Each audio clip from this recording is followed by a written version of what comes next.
Every Pokémon Legends Z-A controversy is stupid, and today we're going to talk about them. So, if you have been on the internet at all, especially the nerdier parts of the internet, especially the gaming parts of the internet, the last couple weeks, you have seen people clowning on the new Pokémon game that was just released a couple weeks ago. It's called Pokémon Legends Z-A. It is the second game in the Pokémon Legends sub-series of the Pokémon franchise, which has more of an open-ish world gameplay, more about exploration, less about battling, though that's shifting a bit. And people have lost their minds about this game. People are not being normal. Like, I am talking, if you so much as mention on the internet that you are playing this game and you're enjoying it, random strangers will come into your replies to just go off at you, like you have killed their firstborn. People are going insane. So there's a couple points that people bring up, a couple arguments as to why this is the worst game to have ever been released and why you're a terrible person if you're playing it, let alone enjoying it, let alone promoting it. So I just want to talk about a few of them because they're all ridiculous. And before we get into this, I just want to say, like, if you do not like this game, that's valid. I personally don't even think it's that great. I think it's just okay. I've played it, I've had my fun with it, and now I'm probably not going to touch it until the DLC is out, and then I'm going to play it for another day or two, and then it's just gonna disappear from my life. It's not incredible. However, I also think the arguments that people have for hating on it are ridiculous. Also, if you do not feel that this game is worth buying with your hard-earned money, that is also completely valid. I'm not trying to convince anyone that this is a fantastic game or that this game is worth $70 here. I just want to talk about some of the nonsense I've seen. So let's start with the one that I see the most, the one that you cannot escape, and that is the flat wall textures. And if you're watching this in like a year or two, you might be wondering, what the hell is he talking about? Flat wall textures? Who cares about wall textures? People do a lot, or at least people claim they do, because I'm not sure that people are being genuine and honest when they're talking about this. So you've probably seen memes around online of the wall textures on the buildings being flat images rather than modeled in 3D. So like the buildings in this game, they have balconies, they have brickwork, but when you get closer, and especially when you like look at them from an angle, you can tell it's just a flat image. It's not actually modeled, it's not 3D. And first of all, when this game was released, I was on bed rest after a surgery, so I wasn't very online. I was just playing the game, just enjoying my time. I had been playing the game for about 20 hours, and I had not even noticed this. I did not notice these apparently so terrible, so disqualifyingly bad wall textures until the internet told me to be mad about them. This is just such a non-issue when you're actually playing the game. Like, I'm not going to pretend that the walls look great. They don't. But they're also such perfectly passable background elements. You are not going to pay a lot of attention to these unless you've had people in your ears telling you to be mad about them and to pay attention. You're just not. They're just not a big deal, I'm sorry. And so many other assets in the game look lovely. This is not the highest production values game ever, and that is a valid argument to make against this game. They should look better. I think that's valid. But this outrage over these specific flat walls is ridiculous. And it's so cherry-picking, because so much else of the game looks good. It doesn't look incredible, but for a Nintendo Switch game, and we have to remember, this is coming out on Switch too, but it is still a Nintendo Switch game. This was developed first and foremost to run on the original Nintendo Switch. For an open-world Nintendo Switch game, it looks perfectly fine. A lot of the animations are really lovingly carried out. The character designs are lovely. The character models look great. The Pokemon models look great. A lot of the smaller details look good. It's just these walls that everyone keeps coming back to. And this reminds me of when Pokemon Sword and Shield was out, and everyone focused on this one stupid low poly tree. And that tree did look terrible. It really did. But there were also other parts of the game that looked lovely. Some of the towns that were not part of the like wide open areas looked lovely. And everyone was pretending that one tree was representative of the entire game, and it wasn't. That tree was bad, but it was also not representative of the game. And people are doing the same thing here. Those walls don't look great, but they're also A, not a big deal, and B, not representative of the game as a whole. It's just nonsense. It's just outrage bait. I know the people whining about this haven't even played the game. Because if you have played the game, you know you're not going to pay much attention to those. And you know that there's much other stuff that looks a lot better. And with this also often comes the argument that the developers are lazy. And this one kind of really bothers me. Because I think there's a very valid argument to be made that Game Freak is being rushed to get these games out very quickly, and that they don't get the budgets that they deserve. I think that's a very valid point to make. But these developers are not lazy. They're actually putting a lot of love into these games. This game in particular, the writing is fantastic. There are so many cute little details that someone clearly deeply cared about. These are not, at least from the developer side, from the actual people making the game, this is not a quick cash grab. People cared. And for these walls in particular, we recently got a leak from Game Freak that gave us a lot of information about their development process. And included in that was confirmation that these wall textures in earlier builds of the game were actually modeled. So if your argument here is, oh, the devs are just too lazy to model those walls, you are just wrong. You're just objectively wrong, because they did. And then for whatever reason, they removed them. Now, I have some educated guesses as to why they might have removed them. My first theory is that this is so the Switch and the Switch 2 version can be the same. They knew this game had to run on Switch 1. On Switch 1, the fully modeled walls were probably too resource intensive. They probably couldn't get the game to run well with them. So they removed them from both versions because they wanted these, aside from like frame rate and resolution issues, they wanted these to be the same game. My other theory is that they were removed relatively early in development. When they were still developing this entirely as a Switch 1 game, they were removed, then a lot more development happened, and then later on it just wasn't feasible to put those back in again. Listen, I'm not a game developer, but I've listened to a lot of game developers talk about a lot of game development, and these are the things that seem plausible to me. But what we know for certain is that it's not an issue of them just not bothering or not caring or being too lazy, because they did model them. There is an early build with them modeled. For whatever reason, almost certainly related to performance issues, they were removed. If this was only a Switch 2 game, there would probably be modeled walls. But because this is also a Switch 1 game, there's going to be cuts like this. So listen, if you think these walls are so terrible you don't want to play the game, okay. But as someone who's played the game and who is not a huge fan of the game, I can tell you these walls are a non-issue. And the argument about this being a sign of lazy development is just objectively wrong. You are simply wrong on that one. The next thing that everyone always brings up is that this is a $70 game. And for that, I'll just say, that's just the new price of major games, y'all. Now, I don't think you have to spend your hard-earned money on it. And I understand saying, I don't want to pay $70 for a game that has like medium production values. I get that. But it's not like this game went out of its way to go for a higher price point than other games. This is just what first-party games on Switch and on a lot of other gaming systems now are priced at. We have undergone crazy inflation in the last couple of years. We have undergone a lot of inflation since the 90s when games have already cost $50 to $60. That the prices are going to go up. I'm sorry. If you think it's not justified, okay, but this is just a new price. I don't see how this is an argument against Pokémon in particular. Sorry, that's just what they are now. Get used to it. And there are so many other games that you can buy that are so much cheaper. We are living through a renaissance of indie games, of fantastic indie games that have price points between like $5 and $40, where you have fantastic experiences of any scale, any genre, any type. The major developers, the major first-party games, they're just going to be $70 now. I'm sorry, that's just how it is. That's just the prices developing with inflation. The prices have actually underdeveloped compared to inflation.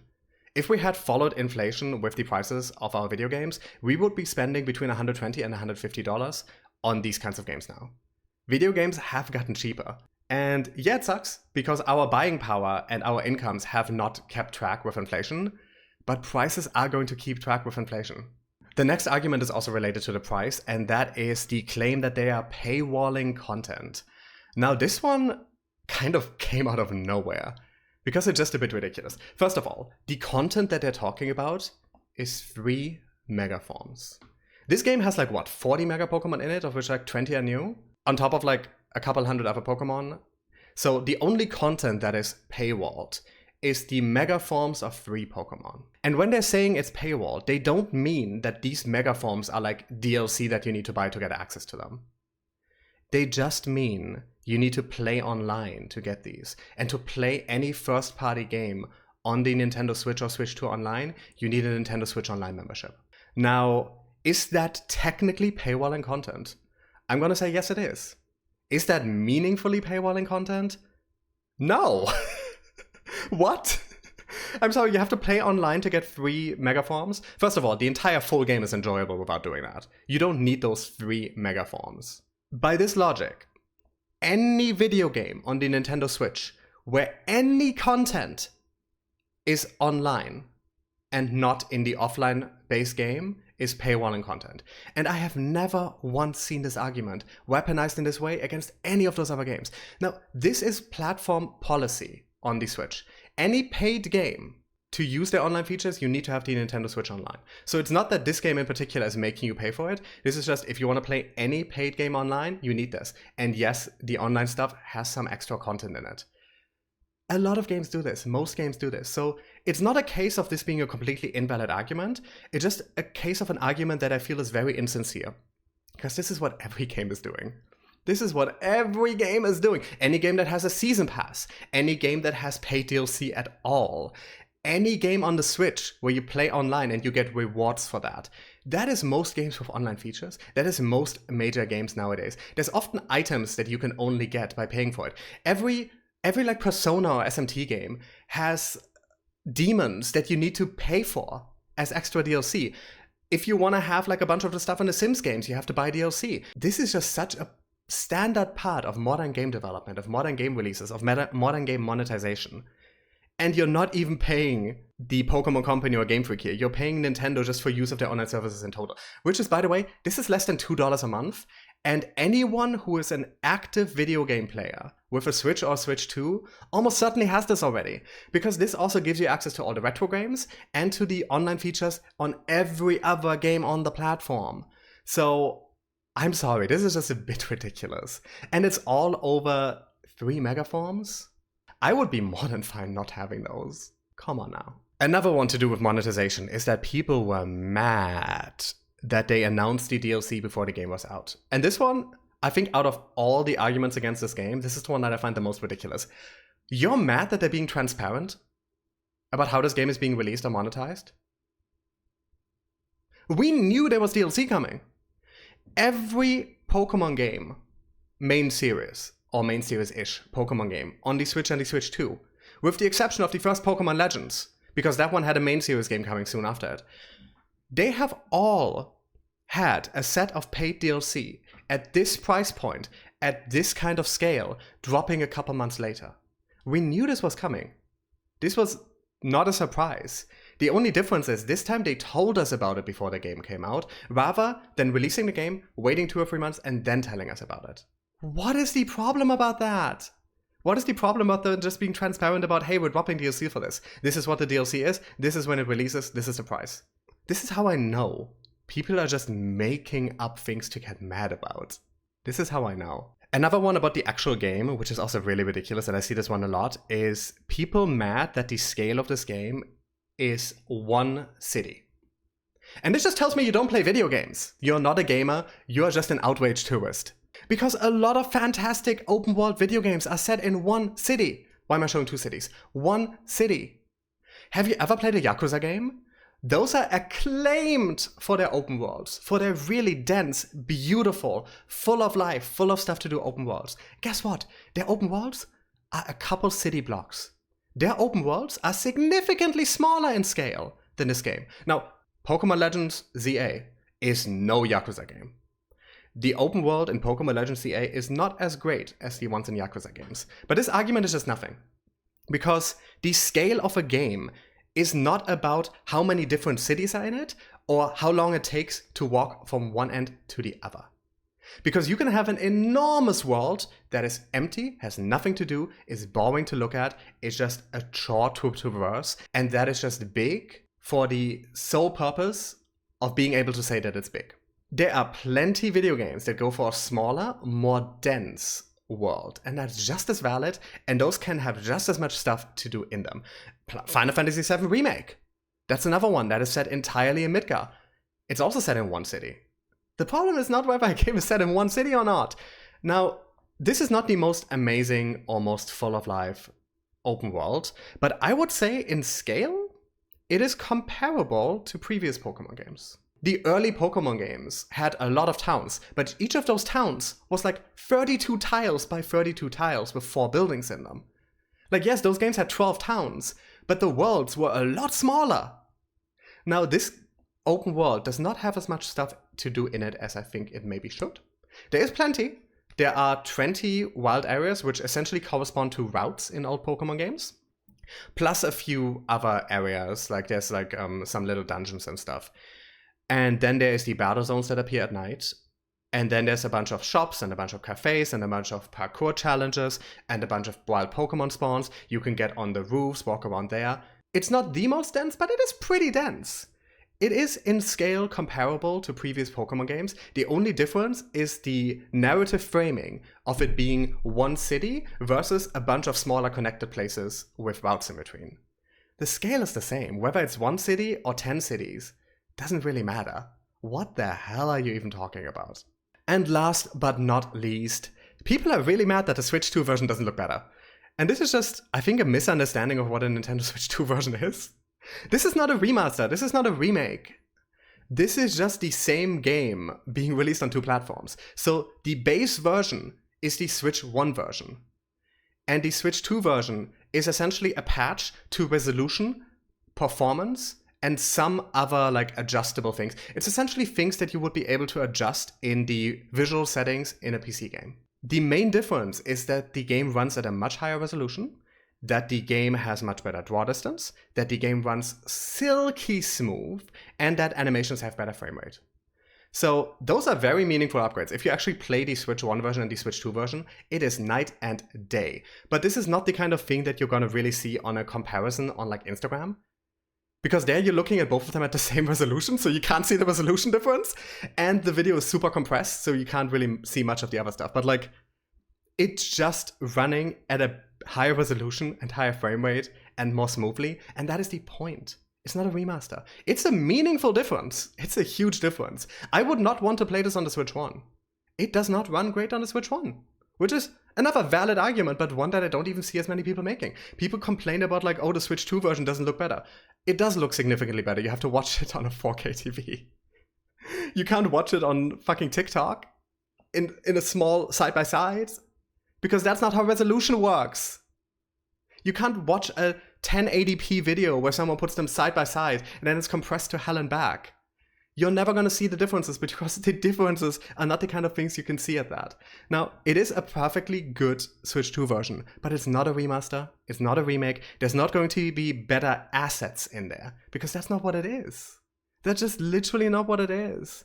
And that's how all these Switch 2 versions are. Now, if you don't want to spend those 10 extra, I do think they should have the same price on both versions. I do think they shouldn't charge us for that upgrade. I think that's another valid point. I agree with that one. But the Switch 2 version does look significantly better. You're just seeing like outrage content on social media, comparing them in a way that you literally can't see the difference because of how it's presented. A resolution and frame rate difference that is mainly to do with higher frame rates than you have on social media and higher resolutions than you have on social media cannot be presented meaningfully on social media. Y'all, people just want your outrage. This applies to all of this. You can tell, and I think people have taken these lessons away from political discourse online, from, I don't want to name it, but a harassment campaign around 2014 in gaming. People have learned that the best way to make money online is by harnessing outrage, by getting people angry. People learned this from politics and from directing it at people. But some smart, enterprising content creators have realized you can do that about video games as well. So there's now this Pokemon outrage industrial complex, where people are just looking for things that they can make people angry about anytime a new Pokemon game launches. And I know I can't reach any of the people that are mad about these things. I know I'm probably preaching to the choir here, or I'm gonna get a lot of people really mad at me in the comments. And listen, if you want to be mad, if you want to fight with me, do it. I want the engagement. Grow my channel for me. But people think you're stupid. People have realized that they can get you mad online and they will get all the engagement and they will grow their YouTube and their Instagram and their TikTok and they will monetize the shit out of your outrage. And they're not being honest. Most of them haven't even played this game. They're getting mad about the game that they haven't even played. And that's how you also know that you cannot take their outrage seriously, that you cannot take their controversy seriously, because they're basing it on like an out of context screenshot of a bad asset somewhere that isn't a big deal in the game, that you're not going to pay a lot of attention to because they haven't played the game. They're just here to get you outraged so you can make them money. Don't play into that. But if you stayed until here, maybe I could change some people's minds, but I think I was probably making fun of these points too much to really change people's minds. But I've been watching this the last couple of weeks and it's just been maddening to me. I have a lot of criticisms of this game. Maybe I'll make a separate video about it, of like my honest thoughts of this game. I have probably a dozen positives and a dozen negatives about this game. I think this game is fine. And I think this terrible culture around this, where you cannot talk positively or even neutrally about this game online without having a bunch of people jumping into your replies to call you a chill, to call you someone with no self-respect, to insult you, to tell you to KYS sometimes. Because you're not hating this game completely is wild, because I think most of us recognize this game is not incredible. This game does some promising things, this game does some fun things, and this game does some things that are not so great. And I would honestly prefer if we could just talk about this game honestly and in good faith, without all of this nonsense that most of you don't even care about. Most of you don't care about these things because these same things apply to so many games that you actually do like, and these same things apply to so many other video games, and those other video games, if you dare post that you're enjoying them on the internet, your comments don't fill up with a bunch of people calling you an idiot, calling you an asshole, telling you how you're ruining gaming by daring to enjoy this video game. That only happens for this derangement. But yeah, I would prefer if we could have an open dialogue about the shortcomings of this game, because I have a lot of thoughts about that. It's just all of these controversies are not it. These controversies are stupid. And I can tell once again that these people have not actually played the game. Because there's so many things you could be critical about, reasonably, genuinely, that the game could be doing so much better, where the game is falling short, where the game has issues that you could talk about, and they're not talking about any of them. Because to know about them, you would have had to play the game. These people are just mad for the sake of being mad, and for the sake of making some content creators a lot of money whose entire online niche is getting people riled up on YouTube, who get 500,000 views on YouTube videos just talking about how terrible one asset from a game they haven't played is. And honestly, isn't that embarrassing? Isn't that embarrassing? I think it's embarrassing. But anyway, I'm out. Oh, by the way, I'm Jigglypuff Daddy. I forgot to introduce myself. But yeah, I'm gonna put my socials and stuff below if anyone wants to follow me there. But let's see how this goes. I might upload some more videos soon. Let's see. Bye.